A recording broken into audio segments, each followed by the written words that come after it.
তুই ভাগ্যিস ফোন করলি রে, নাইলে তো আমার সব টাকা ফুটিয়ে দিত। জামাই সেজে আমি হাজির হয়েছি। এ গো, বাজার যাবে না? কিছু বাজার না, তরকারিপাতি আনো না। যাবো নয়, কদিন পরে তো জামা ষষ্ঠী আছে, এখন থেকে পেটটা খালি রাখছি, তখন গিয়ে একেবারে খাবো। রে বাবাকে ফোনটা করে বলি, বাবা তো সব টাকা পয়সা সব শেষ করে দেবে কে হাঙর জামাইটা, যে তো গেদে খাবে। रुको जरा सबर करो। হ্যাঁ, ওই হাঙ্গর জামাইটা খেতে আসবে কি বলছিস লো? আরে তুই ভাগ্যিস ফোন করলি রে, নাইলে তো আমার সব টাকা ফুটিয়ে দিত।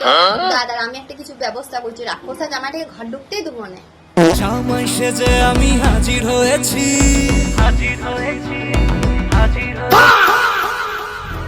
এবার তালা লাগানো আছে, তাহলে কি আমি আসার পরে শাশুড়ি মা তালা লাগিয়ে রেখেছে? না না, আমার মা করবে। দাঁড়াও, আমাকে জব্দ করা, আমিও ব্যবস্থা করছি। रुको जरा ও মামা, তোমার জামাই এসেছে, কপারটা খুলো গে। এই চুপ কর, তুই কেন চেঁচাচ্ছিস? জামা এখনই শুনতে পেয়ে যাবে, দিয়ে চলে আসবে। শাশুড়ি মা, আমি চলে এসেছি। আপনি কি ভাবলেন তালা দিয়ে আমাকে জব্দ করবো?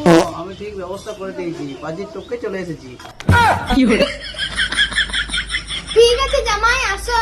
এবারে খাসি মাংস আনছি, গন্ডে পিন্ডে খাবে লুলি অব্দি। বাবারে হাঙ্গর জামাই, এরকম রাক্ষস জামাই জুটলো আমার কপালে। দূর দূর দূর।